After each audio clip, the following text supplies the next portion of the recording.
तो आपने किसको मिला है फोन? अच्छा, डॉक्टर वंदना। हाँ जी, हाँ जी। जी जी जी, डॉक्टर वंदना जी, पहले तो मैं आपको धन्यवाद देना चाहूँगा कि आपने क्राइम फ्री भारत मिशन को ज्वाइन किया है। और मैं मैथिली शरण गुप्त, क्राइम फ्री जी जी भारत का प्रेसिडेंट हूँ और फॉर्मर डीजीपी हूँ मध्य प्रदेश कैडर का। जी जी जी। ये क्राइम फ्री भारत मिशन हम्म, आपको 21 महालक्ष्यों के साथ ऐसा भारत देगा जिन्हें हमारे राजनेताओं ने आपको आज तक वंचित रखा है। तो वंदना जी, इसके पहले बातचीत को हम आगे ले चलें, क्या आप अपना परिचय देना चाहेंगी? जी मैं नाम से आपको पता ही लगेगा, डॉक्टर ने मैंने पीएचडी करी हुई है। और पहले मैं कॉलेज में पढ़ाती थी, अभी मैं बिजनेस अपना देख रही हूँ हस्बैंड के साथ। बहुत सुंदर। इसका मतलब है कि आपको स्कूल शिक्षा का भी और शिक्षा का भी ज्ञान है, और आप जी चूँकि आप अपना बिजनेस कर रही हैं लिहाजा आपको बिजनेस का भी ज्ञान है, और शिक्षा में भी आपने पीएचडी की है। जी जी वंदना जी, आपने किस सब्जेक्ट में पीएचडी की है? जी। हिस्ट्री। हिस्ट्री में। हिस्ट्री। तो आपको क्या वंदना जी इस बात का ज्ञान है कि आपको जो हिस्ट्री पढ़ाई गई वो एक झूठी हिस्ट्री है, जिसमें जी आपके जी अच्छे हिस्सों को छिपा लिया गया और जी। दुष्टतापूर्वक जहां आप हारे हैं, जहां आप हम्म, ह्यूमिलिएट हुए हैं, उसको जो है हाईलाइट किया गया। जी जी। ये ये है ज्ञान इस हमें। बात का एहसास है आपको? जी जी बिल्कुल। इस देश के दुष्ट राजनेताओं ने, औरंगजेब और जिन लोगों ने शोषण किया, अत्याचार किया, झिझिया कर लगाया, उनके हम्म, नाम पर जो है शहर बसा दिए, उनके नाम पर जो है ना दिल्ली जैसी जगहों में उनके नाम के रोड हैं। जी जी है कि नहीं है? बिल्कुल बिल्कुल। तो आपको नहीं लगता है कि आज के जो हमारे राजनेता हैं, बिना किसी जी पार्टी को संबोधित किए वो सभी दुष्ट हैं? उन्होंने आपको अच्छे भारत से वंचित करके रखा है। जी जी, बल्कि हमें भी रखा, हमारे आने वाली पीढ़ी को भी वही कर चल रहा है अभी भी। आपने बहुत सुंदर बात कही कि लॉर्ड मैकाले ने जो शिक्षा जी। इस देश पर थोपी थी, मुझे हम्म। ऐसा भरोसा है कि आपको ज्ञान होगा कि 2 फरवरी 1885 को 3 वर्ष में सभी गुरुकुलों का अध्ययन करने के बाद एक रिपोर्ट लॉर्ड मैकाले और उनके बॉस थे एक लॉर्ड एडम, इन दोनों जी के जी द्वारा पता। एक रिपोर्ट पेश की गई थी, जो मेरे ख्याल से 1780 पेज की रिपोर्ट है। और जी। ये ब्रिटिश पार्लियामेंट में चर्चा हुई, और हाँ उसके हाँ बाद जो है ये निर्णय लिया गया कि यदि हमें भारत पर लंबे समय हाँ तक हाँ। शासन करना है तो हमें तो उनकी उनकी शिक्षा व्यवस्था को संस्कृति बदलना और होगा, शिक्षा को नष्ट करना होगा नष्ट जी। करना होगा, उनके संस्कारों को, उनके कस्टम्स को, और जो एक खत्म करो। एक आत्मसम्मान का भाव हर किसी भारतीय में है, उसे हमें नष्ट करना पड़ेगा, और उसे हम्म, एक में उसमें एक हीन भावना डालना होगी। जी जी, बहुत अच्छे से जिन्होंने वो कामयाब हुए इस चीज में। नहीं, वो कामयाब उतने नहीं हुए, उससे ज़्यादा हमारे लोग हुए। देखिए। नहीं नहीं, वो कामयाब ये हुए कि मन में सबके डाल ही दिया कि कहीं देखिए आज के समय जो चल रहा है कि हिंदी बोलने में लोगों को संकोच लग रहा है कि हम हिंदी बोल रहे हैं, भाई क्यों शर्म करना है, हमारी भाषा है। पर उन्होंने उस शिक्षा पद्धति ऐसी लाई नहीं, कि धीरे धीरे लोग। ये केवल हमारी भाषा नहीं है, ये बहुत सुपीरियर भाषा है। जी जी। ये लेकिन संस्कृत। लोगों के मन में ये, जब हम बाहर निकलते हैं ना, देखते हैं हम बहुत शहरों में कि अगर आप इंग्लिश नहीं बोल पा रहे हैं या कम बोल पा रहे हैं तो लोग बहुत हीन भावना से आपको देख रहे हैं। ये एक तो एक चीज़ ये है कि हमारे अपने अंदर वो हीन भावना है। हाँ अदरवाइज मतलब उन्होंने अदरवाइज ये पैदा कर बताइए, दी, यदि हम हाँ अपना कहने का काम। सेंस है कि उन्होंने आपके अंदर हीन भावना पैदा कर दी, जो वो चाहते थे कि हमारी संस्कृति सभ्यता को तोड़े, शिक्षा पद्धति को नष्ट करेंगे तभी ये चीज होगी, तो वो कर पाए उस चीज को फिर। कर पाए। फिर हम्म, आप ये बताइए, वो जो एक्ट जिसके बारे में ऑथेंटिक प्रूफ है इस बात के हैं, ब्रिटिश पार्लियामेंट में जो चर्चा होते हैं उसके मिनट्स में वो सब चीज़ें अवेलेबल हैं, और हम्म, उन्होंने ये बात मानी थी कि जिस समय भारत 17-18 जो है महाविद्याओं में पारंगत था, ये ब्रिटिश पार्लियामेंट जी में चर्चा हुई है, वो बता रहा हूँ मैं। जी जी जी। उस समय ब्रिटिशर्स की शिक्षा व्यवस्था कैसी थी 1885 में, आपको मालूम है? वहाँ जी केवल कहती हूँ। संडे स्कूल होते थे, केवल हाँ संडे स्कूल, और वो ओके। जो है घरों के गैराज में चलाए जाते थे, 10 बाय 20, 10 बाय 10 के गैराजेज में। और उसमें केवल बाइबल पढ़ाई जाती थी। ये बात मैं नहीं कह रहा हूँ, ये वही बात है जो लॉर्ड मैकाले जब इस रिपोर्ट को पेश कर रहे थे उस समय चर्चा हुई। लॉर्ड मैकाले से पूछा गया था कि आपने भारत की शिक्षा व्यवस्था के बारे में तो इतना सारा अध्ययन कर लिया है, क्या आपने यूके की शिक्षा व्यवस्था क्या है उसके बारे में भी कुछ आपने आकलन किया है? तो उन्होंने ये बताया था कि जिस समय भारत के साउथ में 97 to 99% लिटरेसी थी और 57% गुरुकुलों की प्राचार्य महिलाएं थीं और नॉर्थ में ये एजुकेशन 80 से 87% थी, उस समय यूके की एजुकेशन लिटरेसी मात्र 17% थी।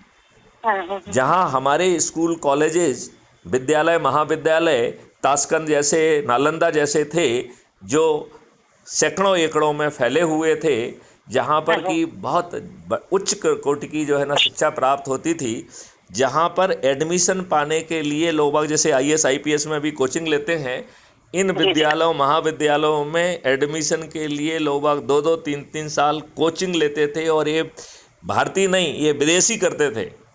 लोग जो चाइना से आते थे, यहाँ से आते थे, जर्मनी से आते थे, वो लोग जो है और वो कठिन मार्ग से आते थे। चाइना से विशेष तौर पर पहाड़ी मार्ग से आना कितना दुर्गम काम था। अब उस समय जो वो इतना हमारा वो था उसको उड़ गया। क्या हमारे दुष्ट राजनेता जो स्वयं कैम्ब्रिज में पड़े हुए हैं, क्या ब्रिटिश पार्लियामेंट के 2 फरवरी 1885 में जो चर्चा हुई उसे हमारे देशवासियों को नहीं पढ़ाना चाहिए था? बिल्कुल बिल्कुल। क्या आपको नहीं लगता है कि इंडियन एजुकेशन एक्ट हमें 1947 में ही बदल देना चाहिए था? बिल्कुल बदलना चाहिए था। आदरणीय डॉक्टर वंदना जी, मैं आपसे एक और निवेदन करता हूं कि आप मुझे ये बताइए, इन दुष्ट राजनेताओं ने हमारे ऊपर अंग्रेजों के वही प्रशासनिक व्यवस्था, वही नियम कानून क्यों थोप के रखे हैं जो उन्होंने अंग्रेजों ने भारतीयों को अपमानित करने के लिए, उत्पीड़ित करने के लिए, शोषित करने के लिए बनाए थे और प्रक्रिया को इतना जटिल बनाया था कि न्याय पाने के लिए आप बर्बाद हो जाएं। आपको जो है ना कोर्ट में डॉक्टर वंदना भी नहीं कहेंगे, वंदना हाजिर हो, कहेंगे कि नहीं कहेंगे? जी बिल्कुल बिल्कुल हो रहा है यहाँ गवाहों यहाँ सब अपने ही लाभ में लगे हुए हैं ना। एक वंदना जी, मैं आपको कहानी सुनाता हूँ। एक चीफ सेक्रेटरी होकर रिटायर हुए और फिर वो कंपटीशन कमीशन के चेयरमैन थे। उनकी पत्नी जो है वो ट्रैवल कर रही थी यहाँ से बेंगलोर के लिए, बेंगलोर राजधानी एक्सप्रेस से, और उस समय मैं DG रेलवे था। उस समय आईफोन नहीं हुआ करते थे, उनका आईफोन था, वो चोरी चला गया। उन्होंने एक अपने रिश्तेदार पंकज गुप्ता जो है ना, जो DGP राजस्थान रहे हैं, उनके माध्यम से हमें संपर्क किया और खैर हमने जो है ना उसमें कार्रवाई कराई और वो मोबाइल फ़ोन भी बरामद हुआ। और उसके बाद जो वो गवाह थे, प्रार्थी थे, उनको जो सम्मस जारी किया गया उसकी भाषा इतनी गंदी थी कि वो अपमानित महसूस हुए और उन्होंने वो हमें भेजा कि बताइए, हम तो एक एग्रीव्ड पार्टी हैं, ऐसा लग रहा है जैसे मैंने अपराध कर दिया है। अच्छा, जब वो मुझसे बात कर रहे थे उस समय मैं रेलवे स्टेशन पे था। सौभाग्य से जो है रेलवे मजिस्ट्रेट टकरा गए जिन्होंने उसको जारी किया था। तो मैंने उससे कहा कि आपने ऐसा क्यों जारी किया? बोले सर आपको मालूम है ये तो पहले से प्रिस्क्राइब्ड परफॉर्मा है, सिर्फ साइन करते हैं हम तो, हमें तो और उसकी भाषा तो बदलने का हमें अधिकार नहीं है। आप ये बताइए, इस देश के साथ इस देश के दुष्ट राजनेताओं ने षड्यंत्र करके, गुमराह करके सो कॉल्ड आज़ादी का ड्रामा किया और हमें आज़ादी नहीं दी। आज़ादी नहीं दी बल्कि और गुलाम बनाया हमें। हमारी आज़ादी का एक्ट कहाँ पारित होना चाहिए था? भारत में, भारत के पार्लियामेंट में या इंग्लैंड के पार्लियामेंट में? बिल्कुल बिल्कुल भारत के पार्लियामेंट में। तो भारत के पार्लियामेंट में पारित नहीं हुआ। ये 17 जुलाई 1947 में ब्रिटिश पार्लियामेंट में पारित हुआ और 18 जुलाई को इसे एसेंट मिला। इसमें इसका नाम है इंडिया इंडिपेंडेंस एक्ट और इंडिपेंडेंस वर्ड का केवल टाइटल में यूज हुआ है, पूरे एक्ट में कहीं इंडिपेंडेंस वर्ड नहीं किया गया है। जी। इट वाज ए तो ट्रांसफर। आप लोग जो ये बना रहे हैं, मतलब ये जो क्राइम वो है, तो इसका क्या मिशन क्या है मेन? इसका मिशन है कि 21 लक्ष्यों के साथ महापरिवर्तित भारत पैदा करना। और पहले तो कोशिश की जा रही है कि इन्हीं राजनेताओं को देखो, बिना बेबस किए ये राजनेता नहीं बदलने वाले हैं। देखो, नहीं एक तो चीज़ बदलेंगे हमें जी। ये समझना पड़ेगी कि और चीज़ तो छोड़ो, इन दुष्ट राजनेताओं ने हमें अच्छे राजनेता ही नहीं दिए हैं। जी। आज ये बताइए, ये राजनेताओं का चयन जाति के आधार पर कर रहे हैं कि नहीं कर रहे हैं? कर रहे हैं, बिल्कुल कर धर्म रहे के आधार पर कर रहे हैं कि नहीं कर रहे हैं। हैं? बिल्कुल धर्म के आधार पे तो सबसे ज्यादा तोड़ के ये कर रहे हैं। ये संप्रदाय के आधार पर कर रहे हैं कि नहीं कर रहे हैं? जी जी। संकीर्ण राजनीति के आधार पर कर रहे हैं कि नहीं कर रहे हैं? बिल्कुल और बिल्कुल। फिर इन दुष्ट राजनेताओं ने एक दुष्ट कॉन्सेप्ट लेके आए हैं जिसको ये बिनेबिलिटी कहते हैं। और बिनेबिलिटी में क्या देखते हैं कि यदि आप दुष्ट हैं तो बिनेबल हैं, यदि आप अपराधी हैं, गुंडा हैं, मबाउली हैं और बाहुबली हैं तो आप बिनेबल हैं, और यदि आप धनबली हैं तो बिनेबल हैं। तो इस आधार पर ये टिकट देते हैं और फिर जीतने के लिए क्या हथकंडे अपनाते हैं? फ्रीबी बांटना, दारू बांटना, साड़ी बांटना, पैसे बांटना, मुर्गे बांटना। और जिन गरीबों के ये वोट खरीदते हैं, ये दुर्भाग्य का विषय नहीं है बंदना जी कि उन्हें ये रिप्रेजेंट नहीं करते हैं। ये पार्टी भिप से बंधे हुए अत्यंत ही घटिया लोग हैं, अत्यंत ही मजबूर लोग हैं। और चूंकि ये जीतने की प्रक्रिया में करोड़ों रुपए खर्च करते हैं, लिहाजा जिस दिन ये जीतते हैं उसके दूसरे दिन से आकंठ भ्रष्टाचार में डूब जाते हैं। इस एनालिसिस से डॉक्टर वंदना जी आप कितनी सहमत हैं? बिल्कुल सहमत है, आप जो कह रहे हैं बिल्कुल 100% सही है। अच्छा, अब क्या इन राजनेताओं से, इर्रिस्पेक्टिव वो किसी भी पार्टी के हों, इंक्लूडिंग आरएसएस से, क्या हम एक अच्छे भारत की उम्मीद कर सकते हैं?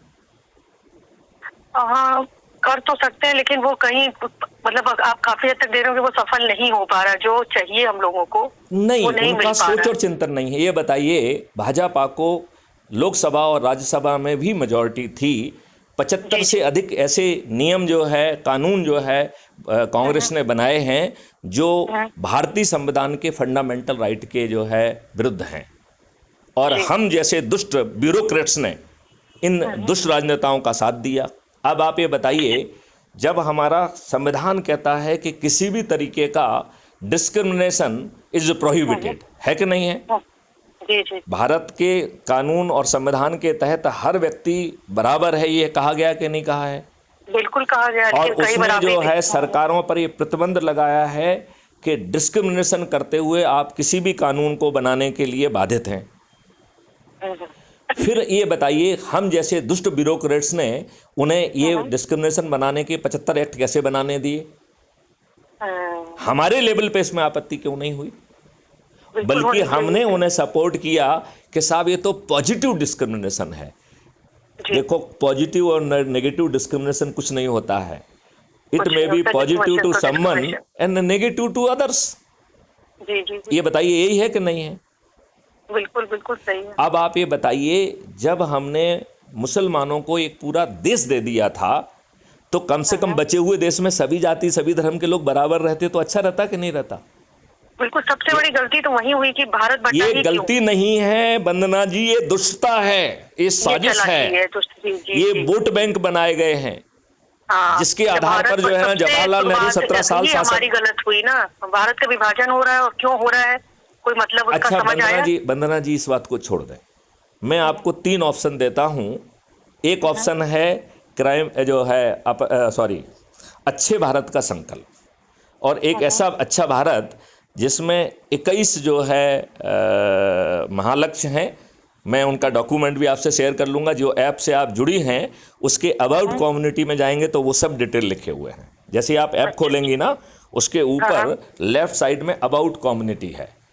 आई रिक्वेस्ट यू कि उसको क्लिक करके पूरे डॉक्यूमेंट को पढ़ें। वो उसमें सभी विस्तार से समझाया गया कि ये 21 महालक्ष्य क्या हैं, 5 फंडामेंटल राइट क्या हैं, हम कितनी आसानी से इन्हें ज़मीन पे उतार सकते हैं। और इसके लिए मैंने 3 फार्मूले बनाए हैं।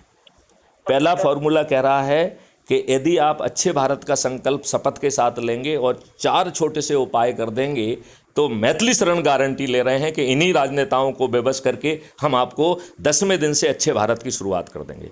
10 दिन बहुत बड़ा समय है क्या? नहीं, बहुत छोटा है। बहुत छोटा समय है। अब देखिए ये कैसे होगा, इसके 4 सरल उपाय क्या हैं, और उन्हें हमने सुविधा की दृष्टि से नए युग की सत्यनारायण कथा कहा है। इसका ना तो सत्यनारायण भगवान से कोई लेना देना है, ना किसी कथा से लेना देना है, ना किसी पूजा से लेना देना है, सिर्फ सरलता से, क्योंकि सत्यनारायण कथा करने से आपका कल्याण था, तो ये 4 उपाय करने से भी आपका कल्याण है, इसलिए इसको नए युग की सत्यनारायण कथा कहा है।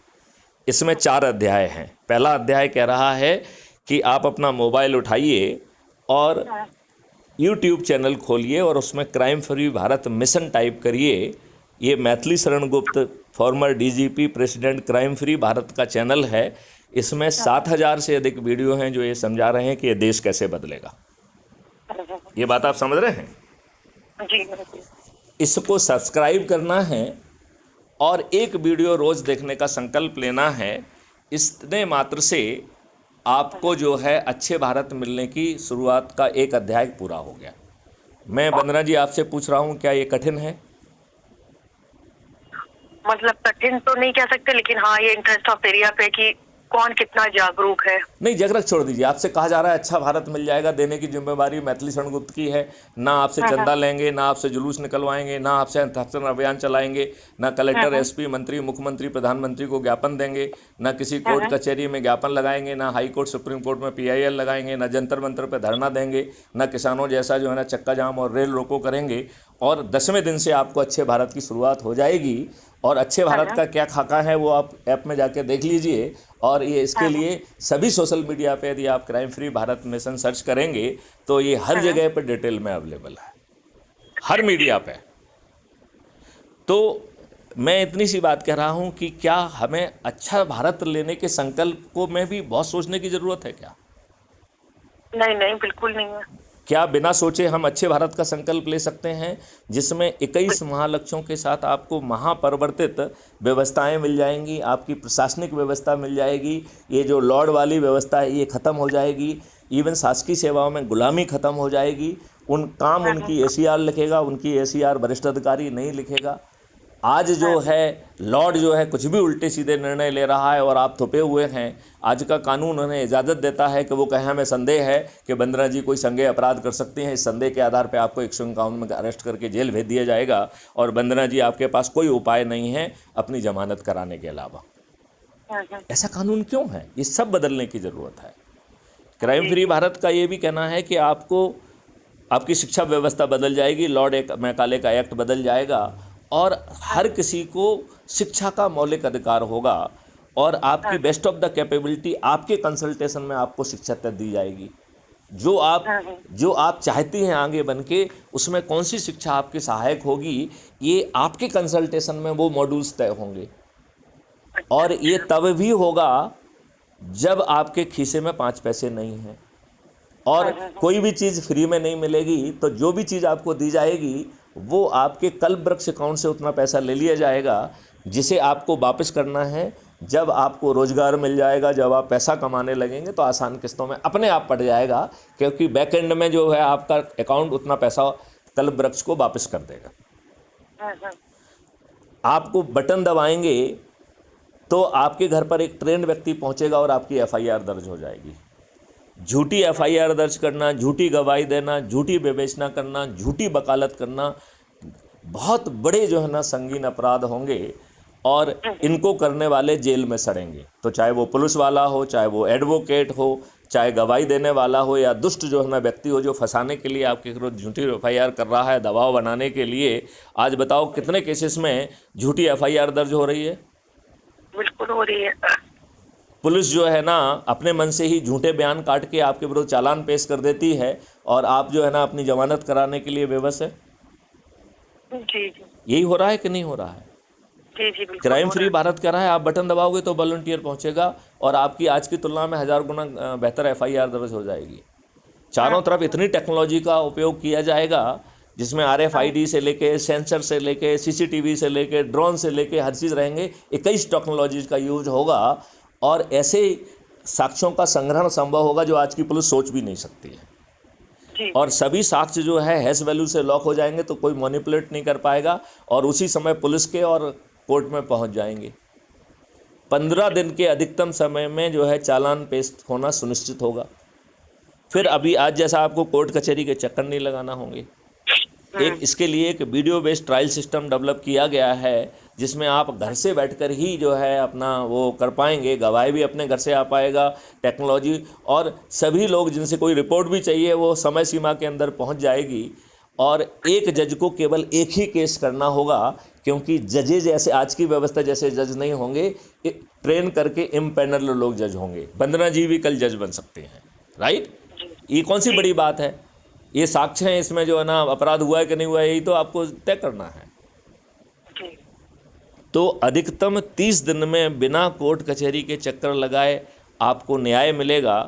तो वंदना जी मुझसे पूछ सकती हैं कि सर आप 30 दिन में तो कर देंगे, लेकिन वो न्याय होगा इस बात की क्या गारंटी है, जहां कोर्ट में सबके आंखों के सामने बैठ के कोर्ट मुहर्रर पेशी लगाने से लेकर हर चीज़ों के पैसे वसूल रहा है और ये सबकी आंखों के सामने नंगा नाच हो रहा है, वहां आप इन जजेस से हमें न्याय कैसे दिलाएंगे? तो वंदना जी आप समझना चाहेंगी कि वो न्याय कैसे मिलेगा? एक्चुअली अभी मुझे कुछ मैं काम एक सेकंड में बदल देता हूँ ये काम। देखो यही तो मैं कह रहा हूँ कि हमारे छोटे छोटे काम हमारे इतने बड़े देश में जहाँ हम गुलामों से 77 साल से फंसे हुए हैं उसने प्रायोरिटी ले ली है। आपको नहीं लगता है कि इतनी महत्वपूर्ण बात हो रही है, वो काम 10 मिनट वेट कर सकता है? बिल्कुल बिल्कुल वेट कर सकता है ना? जी जी जी। तो मैं ये समझाना चाह रहा हूँ कि ये इतनी आसानी से अवेलेबल होगा कि एक दो तरीके की अपील का प्रावधान होगा। तो अभी जो आप अपील करते हैं वो अगेंस्ट जजमेंट करते हैं, इसमें हम एक दूसरी अपील जोड़ रहे हैं, अपील अगेंस्ट द जज। और जो कॉन्टेम्प्ट ऑफ कोर्ट का एक्ट है वो ख़त्म कर दिया जाएगा और हर व्यक्ति को ये कहने का हक मिलेगा कि जज ने न्याय नहीं किया है। जब आप अपील अगेंस्ट जज करेंगे तो उन जज महोदय को कटघरे में खड़े होकर अपने जजमेंट को डिफेंड करना होगा, और यदि वो उसे डिफेंड नहीं कर पाएंगे तो वो डी पैनल हो जाएंगे। तो कोई जज जो है जज ना रहे इसके लिए हमें किसी को महाअभियोग नहीं चलाना होगा, उसका डी पैनल होना ही पर्याप्त है, राइट। और उसे जो है आपका न्याय ना देने के लिए उसे लाखों रुपए का हर्जाना देना होगा। अब वंदना जी मैं आपसे पूछता हूँ, ये जज लोग आपको न्याय देने के लिए बेबस होंगे कि नहीं होंगे? जी जी बिल्कुल हो जाएंगे। तब हो जाएंगे कि नहीं हो जाएंगे? तो ऐसे जो है आपका पानी को जो है ना 9 फीट पे लाने की व्यवस्था है, पेड़ों की संख्या को 3 गुना करने की व्यवस्था है, गायों की संख्या को 10 गुना करने की व्यवस्था है, जिसमें सैकड़ों एकड़ों में जो है ना गौशालाएं फैलेंगी और गायों को पैदा करने के लिए स्पेशलाइज्ड ब्रीडिंग सेंटर होंगे जिसमें देसी गायों को मल्टीप्लाई किया जाएगा और 3 से 5 साल के अंदर हमें गायों की संख्या को 10 गुना ले जाना होगा और गायों के लिए एक डेडिकेटेड कॉरिडोर होगी। और इसमें केवल दूध का लक्ष्य नहीं है, इसमें पर्याप्त गोबर को पैदा करना लक्ष्य है जिससे हम पूरी एग्रीकल्चर को ऑर्गेनिक कर सकें, और उसमें माइक्रोब्स डाले जाएंगे। और इस सब में जो करने में भारत सरकार के खजाने से एक पैसा नहीं लगेगा, क्योंकि यदि जो सैकड़ों एकड़ या हज़ारों एकड़ आपके जो ना आप इस चीज़ों के लिए, चाहे इंडस्ट्री के लिए हों, चाहे विश्वविद्यालयों के लिए हों, चाहे गौशालाओं के लिए हों, इसमें किसी की भूमि अधिग्रहित नहीं की जाएगी, उसको उस ऑनर्स क्लब का सदस्य बना दिया जाएगा और वो जो संस्था जो भी कमाएगी उसका प्रोपोर्शनेट बेनिफिट उस ज़मीन के मालिक को भी मिलेगा। तो ये जितने भी ज़मीन वाले हैं जिनकी अभी औने पौने पे दवाने पे सरकार जो है ना ज़मीन को एक्विजिशन करके फिर कैपिटलिस्ट को अवेलेबल कराती है जो उससे करोड़ों लाखों रुपए बनाते हैं, वो जो है किसी की ज़मीन अधिग्रहित नहीं की जाएगी और अधिग्रहित करने की आवश्यकता ही नहीं होगी। जो भी काम होना है वहाँ आसपास की ज़मीन एक बार निर्धारित कर ली, उसको जो है ना ऑनर्स क्लब का सदस्य बन गया वो व्यक्ति, उसे तो ज़मीन के से 100 गुना और 1000 गुना ज़्यादा पैसा मिलेगा और कंटिन्यूस मिलेगा और मालिक ही वो बना रहेगा, तो उसे क्या आपत्ति हो सकती है? बिल्कुल। और कानून के तहत उसे आपत्ति करने का अधिकार भी हटा लिया जाएगा, नहीं तो लोग बाग जो है ना बरगला करके जो है ना एक आध को उचका देंगे, क्योंकि ये ऐसे दुष्ट लोगों की भी तो कमी नहीं है ना। जी जी बिल्कुल। तो इसमें 5 मौलिक अधिकारों की व्यवस्था है, इसमें खर्च विहीन चुनाव व्यवस्था की व्यवस्था है, इसमें जो जनसंख्या नियंत्रण की व्यवस्था है। आप 21 लक्ष्य सुनेंगे तो आपको ताज्जुब होगा, इसमें आपकी जो क्रिमिनल जस्टिस सिस्टम है इसमें पूरा बदलाव हो जाएगा और इसके लिए किसी व्यक्ति को कोई तकलीफ नहीं करना होगी और किसी व्यक्ति को अपना दिमाग भी नहीं लगाना होगा, क्योंकि इसके मॉडल्स और टेक्नोलॉजी डेवलप की हुई हैं और उन्हें ज़मीन में उतारने के पहले थोपा नहीं जाएगा, उन्हें रिफाइन किया जाएगा। हाँ, तो वंदना जी, मैं 2 लाइन में ये बताना चाहूँगा कि रिफाइनमेंट के 3 चरण झाड़ू हैं। कर लो जी। एक पहला चरण है कि देखिए, आप ये देखेंगे कि बहुत सारे लोग अपनी अपनी विधाओं में उन्होंने ज़िंदगी लगा दी है, उनको कोई सुन नहीं रहा है, लेकिन वो पागलों जैसे अभी लगे हुए हैं, है कि नहीं है? जी जी जी। ऐसे मोतियों को इकट्ठा करके उन्हें टास्क फोर्स का हिस्सा बनाया जाएगा, और जो मॉडल्स और टेक्नोलॉजी मैथिली शरण गुप्त ने डेवलप की है वो उनको सौंप दी जाएगी कि भैया इस पर विचार करो और अपने सुझाव दो। हाँ, हाँ, तो पहला रिफाइनमेंट होगा जिन लोगों ने अपनी जान लगा दी है। हाँ, फिर 15 दिन तक लाइव टेलीकास्ट के जरिए से जो है, जो सब्जेक्ट एक्सपर्ट हैं वो डेलीबरेट करेंगे, जिसमें जनता भी हिस्सा लेगी, पत्रकार भी हिस्सा लेंगे, सबको हिस्सा लेगा, राइट। हाँ, और ये दूसरी डिग्री से जो रिफाइनमेंट निकलेगा वो दूसरा रिफाइनमेंट का काम करेगा। फिर जो है तीसरे जो है ना, उसमें 45 दिन तक पब्लिक से लाइव डिस्कोर्स होगा। तो जब तक पब्लिक ये सब चीज़ जान चुकी होगी तो कम से कम वो अपनी शंकाएं, कुशंकाएं और कुछ सलाह देने की स्थिति में होगी। तो उनको कैप्चर करने के बाद तीसरी डिग्री का रिफाइनमेंट करके फिर ये पार्लियामेंट में जाएगा। और पहली डिग्री में जो पॉइंट हुआ है, दूसरी में जो हुआ है, तीसरी में क्या हुआ है, वो सब पॉइंट पार्लियामेंट में डिस्कस होंगे और ये देखा जाएगा कि मॉडल्स में वो चीज़ें आ गई हैं कि नहीं आ गई हैं। हाँ, तब जो है वो ज़मीन पर उतरेंगी। अब बताइए हम कितनी आसानी से ये काम कर सकते हैं। अब इसमें 3 संकल्प हैं जो अपन ओरिजिनल बात पे आ जाते हैं। पहला संकल्प है अच्छे भारत का संकल्प, दूसरा है चंद्रगुप्त का संकल्प, और तीसरा है महाचंद्रगुप्त का संकल्प। तो चंद्रगुप्त कौन है? जो कि इस बात को जन जन तक पहुंचाने के लिए भागीरथी प्रयास कर रहे हैं, और सबसे अधिक लोगों को जोड़ने वाले 543 की मेरिट लिस्ट में जो आ जाएंगे उन्हें चंद्रगुप्त कहा जाएगा। तो कोई भी चंद्रगुप्त बन सकता है। डॉक्टर वंदना जी, आप भी बन सकती हैं, राइट। जी जी जी। ऐसे ही जो और ज़्यादा मेहनत करेंगे, जो कॉलेजेस में जाएंगे, जो स्कूल्स में जाएंगे, जो किसानों के पास जाएंगे, व्यापारियों के पास जाएंगे, जो कंज्यूमर्स के पास जाएंगे, जो प्रोफेशनल्स के पास जाएंगे, जो इंडस्ट्रियलिस्ट के पास जाएंगे और उन सबको जोड़ने की कार्रवाई करेंगे, ऐसे भागीरथी प्रयास करने वाले यदि 82 की मेरिट लिस्ट में कोई आ जाता है तो उसे महाचंद्रगुप्त कहेंगे। अब जो है हम इस प्रक्रिया के तहत मात्र 9 दिन में 100 करोड़ हो जाएंगे। तो आपको लगेगा ये कैसे संभव है? तो देखिए, मैं बड़े आसान से समझाता हूँ कि आज यदि हम इस अभियान को चालू करें वंदना जी, तो आप मुझे बताइए, यदि हम 9 वंदना जी जैसे 8 और लोगों को जो ना खोज कर मैथिलीकरण सहित आज हम रात को 10 हो जाएंगे कि नहीं हो जाएंगे? जी जी बिल्कुल। और ये 10 के 10 संकल्पित हैं, शपथकृत हैं कि वो 9 दिन तक इस संकल्प को आगे बढ़ाएंगे, केवल 9 दिन तक। तो ये 10 लोग जो है जब दूसरे दिन 10-10 को जोड़ेंगे तो 100 हो जाएंगे कि नहीं? जी जी बिल्कुल। तीसरे दिन जो 100 लोग 10-10 को जोड़ेंगे तो 1000 हो जाएंगे कि नहीं? चौथे दिन 1000 लोग जो है 10-10 को जोड़ेंगे तो 10,000 हो जाएंगे कि नहीं? जी पाँचवें दिन 10,000 लोग 10-10 को जोड़ेंगे तो 1 लाख हो जाएंगे कि नहीं? छठवें दिन जो 1 लाख लोग 10-10 को जोड़ेंगे तो 10 लाख हो जाएंगे कि नहीं? सातवें दिन जो ये 10 लाख लोग 1-1 को जोड़ेंगे तो 1 करोड़ हो जाएंगे कि नहीं? 8वें दिन 1 करोड़ लोग 10-10 को जोड़ेंगे तो 10 करोड़, और 9वें दिन 10 करोड़ लोग 10-10 को जोड़ेंगे तो 100 करोड़ हो जाएंगे। और इस 100 करोड़ से आप कंफ्यूज मत होइए। 9वें दिन जो 90 करोड़ लोग जुड़ रहे हैं उन्हें केवल प्रयास करना है, और यदि वो किसी भी व्यक्ति को नहीं जोड़ पाते हैं तब भी हम 100 करोड़ हो रहे हैं। तो 100 करोड़ में से 90 करोड़ को संकल्प लेना है, प्रयास करना है, और वो एक भी व्यक्ति को ना जोड़ें तब भी हम 100 करोड़ होंगे। 8वें दिन जो 9 करोड़ लोग जुड़े हैं उनके पास केवल एक दिन है, 9वां दिन, और उन्हें 10-10 लोगों को जोड़ना है। तो केवल 9 करोड़ लोगों को 10 को जोड़ना है, और वो भी किसको जोड़ना है? अपने ही परिवार के सदस्य, अपने ही रिश्तेदार, अपने ही मित्र, अपने ही पड़ोसी, और जिन संगठनों से हम जुड़े हुए हैं। क्या 10 लोगों को जोड़ना कठिन है? नहीं नहीं बिल्कुल नहीं। तो ये संकल्प, आप तीनों में से कौन सा संकल्प लेना चाहेंगी? मैं जोड़ूंगी लोगों को। ठीक है, तो मैं तो मेरी तो प्रार्थना रहेगी कि आप महाचंद्रगुप्त बनने का प्रयास करें, क्योंकि यदि जिस लेवल का आप संकल्प लेंगे उस लेवल का प्रयास करेंगे, और यदि आप और कुछ करने की स्थिति में नहीं है तो अच्छे भारत का संकल्प तो ले ही लीजिए। बिल्कुल बिल्कुल।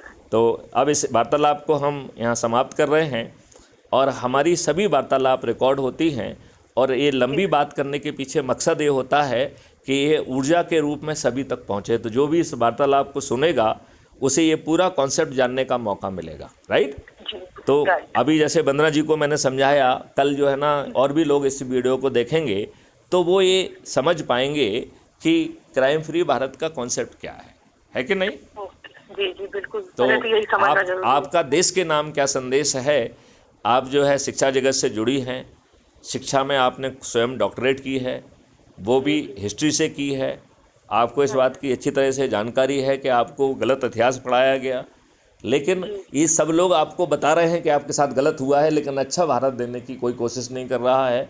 मैथिली शरण गुप्त कह रहे हैं कि आप संकल्प ले लीजिए, चंद्रगुप्त बनना, महाचंद्रगुप्त बनना भी आपके हाथ में है, और ये राजनेता हमारी बात मानने के लिए 10वें दिन विवश होंगे, नहीं तो हमारे जो चंद्रगुप्त और महाचंद्रगुप्त हैं वो अपने आप विजयी हो जाएंगे 100 करोड़ लोगों के संकल्प के आधार पर, और कोई भी नहीं जीतेगा।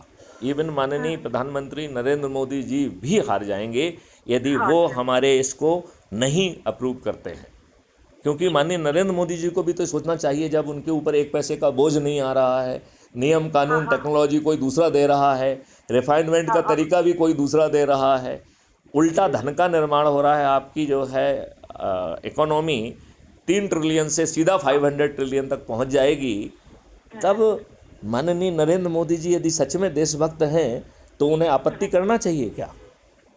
नहीं नहीं, उन्हें बिल्कुल अपने साथ ही डीजीपी से चर्चा करना चाहिए ना कि ये तो आप बड़ा कॉन्सेप्ट बता रहे हैं। में। जी जी जी बिल्कुल करना चाहिए। तो वंदना जी, आपका देश के नाम क्या संदेश है, विशेष तौर पर महिलाओं के नाम क्या संदेश है, शिक्षाविदों के नाम पर क्या संदेश है, विद्यार्थियों के लिए क्या संदेश है? शिक्षा के लिए तो सबसे पहला संदेश मेरा यही है कि पहले शिक्षा पद्धति चेंज की जाए, जो हमें जरूरी नहीं है। मतलब जो जरूरत है कि कम चीजें पढ़ा के हम बच्चों को ज्यादा आगे निकाल सकते हैं, बल्कि उसकी बजाय हम क्या कर रहे हैं कि बोझ वाली शिक्षा दी जा रही है कि आपको इतना सिलेबस पढ़ना है, इतना ये पढ़ना है। उनके अंदर की जो प्रतिभा है वो उस वजह से दब जा रही है। बिल्कुल, बहुत सही कहा आपने, बहुत सही कहा। हाँ, तो सबसे पहला मेरा यही, मतलब मैं खुद भी ये चाहती हूँ कि ये जो ये ढर्रे वाली, ये नंबर लाने की, 1 नंबर बच्चा नहीं ला रहा है तो डिप्रेस होके सुसाइड कर ले रहा है, ऐसी शिक्षा से हम, मतलब वो शिक्षा, मतलब शिक्षा का मतलब ही होता है कि हमें मजबूत जब बनाए। भारत के हर नागरिक को शिक्षा का फंडामेंटल राइट होगा और ढेर सारे एक्सपर्ट उस बच्चे के साथ बैठ के उसके लिए शिक्षा का मॉड्यूल तय करेंगे, तो वो शिक्षा एकदम अद्भुत शिक्षा नहीं होगी, अद्भुत शिक्षा होगी। और इतना जो ये मतलब कहना चाहिए जरूरत की चीज कम और फालतू चीजें ज्यादा जो हम आप तो बच्चों कह को। रहे हैं जरूरत की चीज क्या है, वो उस बच्चे से के जो है ना कंसल्टेशन के से तय अकॉर्डिंग होगा। होना चाहिए जी। और जो मतलब बच्चे यदि नंबर उसको पे जिसमें ये रुचि चल रहा है कि वो नंबर आ रहा है, 1 नंबर कम हो रहा है, बच्चे सुसाइड कर ले रहे हैं।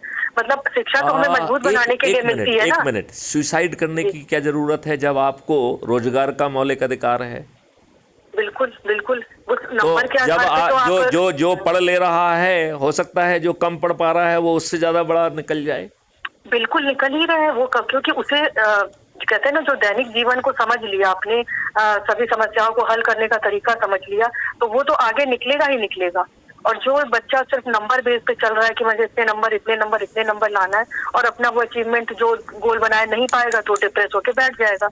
और जो बच्चा मीडियम है, वो उसको पता है कि हम ये नहीं करेंगे तो हम ये भी कर सकते हैं, हमारे पास 10 रास्ते हैं। ऐसा नहीं कि 99% लाएंगे, 90% लाएंगे तो ही हम आगे बढ़ेंगे। बहुत सुंदर। तो ये चलिए, हाँ। अब आप समाज को, देश को, महिलाओं को क्या संदेश देना चाहती हैं? समाज के प्रति तो मेरा यही संदेश है कि देखिए, देश के लिए सही समय, आप कहीं भी कुछ गलत सुन रहे हैं तो अपने तरीके से, ऐसा नहीं कि हम कह रहे हैं बिल्कुल अगेंस्ट जाके लड़ाई करके, पर अपनी बात को आप रखिए। जैसे मैं कहीं हम ये कह चर्चा रहा की हूँ कि बात रखने के झंझट में क्यों पड़े। उतनी एनर्जी जो है यदि हम अपने परिवार के, अपने रिश्तेदार, मित्र और पड़ोसियों को समझा के जोड़ने में लगा दें, तो जो हाँ, ये नियम, तो कानून वो और मतलब व्यवस्था ही जोड़ने बदल के लिए जाएगी। भी क्या है, देखिए अभी हम किसी को भेज दें, वो कहेगा ऐप क्यों डाउनलोड करना है, मैं नहीं करूंगा। सीधी सी बात मैं आपको बता रही हूँ। अच्छा, अगर नहीं ये नहीं हम किसी नहीं, को लिंक, वो बिल्कुल ना करे। यदि वो आज की बिल्कुल, हाँ व्यवस्था में उसे सब कुछ मिल रहा है, हाँ यदि हाँ, आज की व्यवस्था उसे रोज दंडित कर रही है, यदि आज की नहीं पता है, व्यवस्था में बहुत थाने वाला जागरूक उसको लोगों की जूते मैं मार बात के कर भगा रही दे हूँ रहा आपसे। है, नहीं नहीं, हाँ हाँ आज यदि उसके विरुद्ध झूठे मुकदमे कायम कर रहे हैं, और यदि वो मैथिली शरण गुप्त जो कि राजनेता नहीं है, इसी प्रदेश के जो है ना डीजीपी रहे हैं और 7 साल डीजीपी रहे हैं, डीजी जो है रेलवे रहे हैं, DG home guard, civil defence, disaster management और एसडीआरएफ रहे हैं और डीजी पुलिस रिफॉर्म रहे हैं। तो यदि जो है आपको कुछ करना नहीं है, चंदा देना नहीं है, कुछ नहीं करना है, नहीं, वो और तो मैं आप यदि बिल्कुल आप आपको ऐप बता को रही हूँ कि डाउनलोड ये तो नहीं मैं कर सकते, एक जोड़ूंगी ही मिनट जोड़ूंगी। पहले देखो, ऐप तो डाउनलोड करने की बाद में बात आ रही है, ये तो जोड़ने की प्रक्रिया है। तो आपने जो है पहले आपको क्राइम फ्री भारत ऐप को जो है ना crime free Bharat mission YouTube channel को सब्सक्राइब करना है, और हर दिन एक वीडियो आप सुनेंगे तो जो हमारा और आपका संवाद है ये भी कल लोग बाग सुन पाएंगे, नंबर एक। जी जी दूसरा जो है फिर हर जो है ना वीडियो की लिंक में एक वीडियो के डिस्क्रिप्शन बॉक्स में एक लिंक दी गई है नीले रंग की, उसको आप क्लिक करेंगे तो crime free Bharat app download हो जाएगा। जी और फिर जो है आपको ऐप को खोलना है, उसकी प्रोफाइल में जाना है और प्रोफाइल को क्लिक करके खोलेंगे तो आपका आइडेंटिटी कार्ड सबसे पहले दिखेगा। और नहीं नहीं, उसमें मैं तो इस पे अपना पूरा प्रयास करूंगी कि मैं लोगों को जोड़ूं और लोग इसको सुन, मतलब सिर्फ मेरा जोड़ने से एक मकसद मेरा क्या है। एक निवेदन और है मेरा, जी जिसे अच्छा भारत नहीं चाहिए उसे शुरू में मनाने में समय मत खर्च करना, जी जी क्योंकि ऐसे बहुत सारे, देखो मैं तो ये कह रहा हूँ, मैं एक सुनीलम करके जो है ना पूर्व विधायक रहे हैं, जी जी वो जो है ना किसानों के लिए लड़ रहे हैं, तो हमने कहा मैं तो आपके किसानों की सभी समस्याएं दूर कर दूंगा। बोले अरे सर आपका बात मान लेंगे तो जो है ना फिर तो हमें कोई आंदोलन करने की जरूरत ही नहीं रह जाएगी, तो फिर मेरी तो रोजी रोटी खत्म हो जाएगी। अब बताओ कोई यदि इतना दुष्ट हो तो क्या करोगे आप? फिर कुछ नहीं कर सकते, बिल्कुल। तो मैं ये कह रहा हूं कि आप फिर सुनीलम के पास क्यों जाना चाहते हैं? आप सीधे किसानों के पास खुद क्यों ना पहुंचे कि भैया जी तुम्हें जो है तुम्हारी सभी समस्याएं दूर हो जाएंगी। हम रोजगार गारंटी के तहत लोगों को ट्रेन करके टूल्स देके इक्विपमेंट देके आपके खेत में भेजेंगे और टेक्नोलॉजी डिसाइड करेगी कि वो समय पे पहुंच जाएं, राइट? और उसे आपको पैसा नहीं देना होगा, उसके लिए हमने पैसा देने के लिए अलग अकाउंट क्रिएट किया है। आप ऐप के माध्यम से निर्णय लेंगे कि आपको कौन सी फसल बोना है, क्योंकि ऐप ये भी डिसाइड करेगा, मदद करेगा आपकी कि जो आप बोना चाहते हैं वो उतने एकरेज तक ही बो पाएंगे, ठीक है ना? जी जी और इसके बाद वो बेस्ट क्वालिटी का जो है ना बीज पहुंच जाएगा। आज आपके बीज इतने महंगे हो गए हैं कि किसान की वो टूट जाती है। अभी जो है आप जो है उसमें फर्टिलाइजर डाल रहे हैं जिससे कैंसर हो रहा है, पेस्टिसाइड डाल रहे हैं जिससे कैंसर हो रहा बहुत है। जरूरी है काम करना इस पे। ये नहीं, कुछ काम नहीं करना है, सब अपने आप हो जाएंगे। केवल जो है ना आप संकल्प ले लो, सब अपने आप हो जाएंगे। संकल्प लेके 4 उपाय के तहत आप 9 दिन में 100 करोड़ हो सकते हैं। और ये महालक्ष्यों के लिए, अच्छे भारत के लिए 100 करोड़ लोग जुड़ गए हैं जो अपने जाति धर्म संप्रदाय से ऊपर उठ गए हैं। जी जी तो आप ये बताइए, जाति धर्म या संप्रदाय आपका भला कर रही है क्या? नहीं नहीं, बिल्कुल। तो फिर ये जो है ना एक छोटी सी कार्रवाई करके आप 100 करोड़ होंगे तो आज के ही राजनेता आपको बेबस हो जाएंगे। जी देखिए आज के राजनेता जो ना राम रहीम से लेकर हर दुष्ट के दरवाजे में बैठे हुए हैं जो उनको 5 वोट का फायदा दिला सकता है। बिल्कुल। यही हो रहा है कि नहीं हो रहा है? जी जी बिल्कुल। तो सही जब है। आपके पास 100 करोड़ की स्ट्रेंथ होगी तो यही राजनेता आपके चरणों में बैठे होंगे कि नहीं बैठे होंगे? बिल्कुल। और हम भी उनको 240 से बढ़ा के 500 पार करा देंगे। और यदि वो नहीं मानेंगे तो जिन लोगों ने भागीरथी प्रयास करके ये संख्या 100 करोड़ तक पहुंचाई है उन्हें चंद्रगुप्त कहेंगे, उनको सांसद का टिकट दे देंगे। और हम 100 करोड़ लोग संकल्प लेंगे तो वो जीत जाएंगे। माननीय नरेंद्र मोदी जी भी हार जाएंगे कि नहीं हार जाएंगे? जी जी भाई माननीय नरेंद्र मोदी जी ने तो भी अच्छा काम किया, लेकिन बहुत सारा अच्छा काम जो कर सकते जो उन्होंने नहीं किया है। जो 75 से ज़्यादा कानून हैं जो संविधान की व्यवस्था के विपरीत हैं, बिना धन खर्च किए हाँ की जीत और ना के आधार पर जो है ना वो रेजोल्यूशन पास करके रिपील हो सकते थे कि नहीं हो सकते थे? जी जी क्यों नहीं किए? आज आप जो है वक्फ बोर्ड को अमेंड करने की बात कर रहे हैं 44 संशोधनों के साथ में। जब ये वक्फ बोर्ड जो है संविधान के फंडामेंटल राइट के विरुद्ध है तो इसे रिपील क्यों नहीं कर रहे हैं? हम्म। तो क्या माननीय नरेंद्र मोदी जी अपने पदी दायित्वों को ठीक ढंग से निर्वहन कर रहे हैं? जी मुझे शंका है। आपका अलग मत हो सकता है लेकिन मुझे शंका है। जी तो मेरा एक छोटी सी बात कहना है कि इस चीज़ों में अपन पढ़े ही नहीं। जो व्यक्ति को अच्छा भारत नहीं चाहिए वंदना जी, उसे अपने आप बाद में समझ में आ जाएगा। क्यों? क्योंकि हर कोई अपने परिवार के, अपने रिश्तेदार, अपने मित्र, अपने पड़ोसियों को कहेगा तो आपके इस कहने पे आपके घर वाले को समझ में नहीं आएगी। हो सकता है उसके मित्र के कहने पे उसे समझ में आ जाए, हो सकता है उसके पड़ोसी के कहने में समझ में आ जाए, हो सकता है जिस संगठन में जो है ना वो लोग जुड़े हैं तो उनसे समझ में आ जाए, और जब अधिकांश लोग जुड़ने लगेंगे तो फिर भेड़चाल बन जाएगी। फिर तो बिना सोचे ही लोग कहेंगे कि हमें शपथ भी लेना है और जुड़ना भी है। कहेंगे कि नहीं कहेंगे? बिल्कुल। तो शुरू में वंदना जी मेरी प्रार्थना है कि जो लोग अच्छा भारत का संकल्प लेने की स्थिति में नहीं हैं, चाहे वो धार्मिक संस्थाएं हों, चाहे वो कथावाचक हों, चाहे वो NGO हों, चाहे वो व्यापारी हों, चाहे वो इंडस्ट्रियलिस्ट हों, जो इतने दुष्ट हैं कि अच्छे भारत का संकल्प नहीं ले सकते हैं और 4 सरल उपाय नहीं कर सकते हैं, उनसे बात नहीं करना है। तो मैं इसका एक बार फिर से दोहरा दूं, हमें YouTube चैनल पर जाके क्राइम फ्री भारत सर्च करके उसे सब्सक्राइब करना है, उसके डिस्क्रिप्शन बॉक्स में जाके ऐप डाउनलोड करना है, ऐप खोल के प्रोफाइल में जाना है और उसमें शेयरिंग करने का सिस्टम दिया गया, उसके माध्यम से अपने घर मित्र और पड़ोसियों से सबसे शेयर करना है। और ये ऐप अद्भुत है, इसमें जो लिंक आप भेजते हैं, जो उस लिंक से जुड़ेगा आपको 100 नंबर मिलते हैं। यदि आप 10 लोगों को जोड़ेंगे तो जिला अधिकारी बनाता है वो, 50 लोगों को जोड़ेंगे तो राज्य अधिकारी बनाता है, और 100 लोगों को जोड़ेंगे तो आपको राष्ट्रीय अधिकारी बनाता है। और इसी आधार पर तय होगा जो अधिक से अधिक जोड़ने वाले 543 लोग होंगे उन्हें चंद्रगुप्त कहा जाएगा और उन्हें सांसद का टिकट मिल जाएगा। यदि राजनेता चेत गए तो उनके माध्यम से अच्छा भारत कल से चालू हो जाएगा, और यदि वो नहीं चेतते हैं तो फिर हमारे ये चंद्रगुप्त सांसद बन के ये वो बदलाव कर देंगे, और ये भी बदलाव नहीं कर पाएंगे, इन्हें भी उसी प्रक्रिया के तहत जो मैंने आपको समझाई है उससे गुजरना पड़ेगा। बताइए कठिन है क्या? इसमें कुछ भी कठिन है क्या? नहीं। आपको कहीं पे किसी से लड़ना पड़ रहा है क्या? नहीं, बिल्कुल नहीं, बस एक बात कहनी है अपनी। उस बात को कहने के लिए भी आप जो है ना मेरा वीडियो भेजिए ना जो अच्छा लग रहा है। हाँ, बिल्कुल। तो वो और उसको बात समझ में आ जाएगी। और हम तो कह रहे हैं उसकी बात का भी जवाब मत दीजिए, उनको बताओ कि आपको कोई संदेह हो तो अपना वीडियो भेज दो, हम जो है इसे चंद्रगुप्त के पास भेज देंगे, वो उसे क्राइम फ्री भारत पे अपलोड भी कर देंगे और जवाब भी दे देंगे जी। और आपका नंबर भेज देंगे तो वो आपको फ़ोन भी लगा लेंगे, जैसे आपको लगाया कि नहीं लगाया मैंने। जी। चलिए, तो अब इस वार्तालाप को यहीं विराम करें।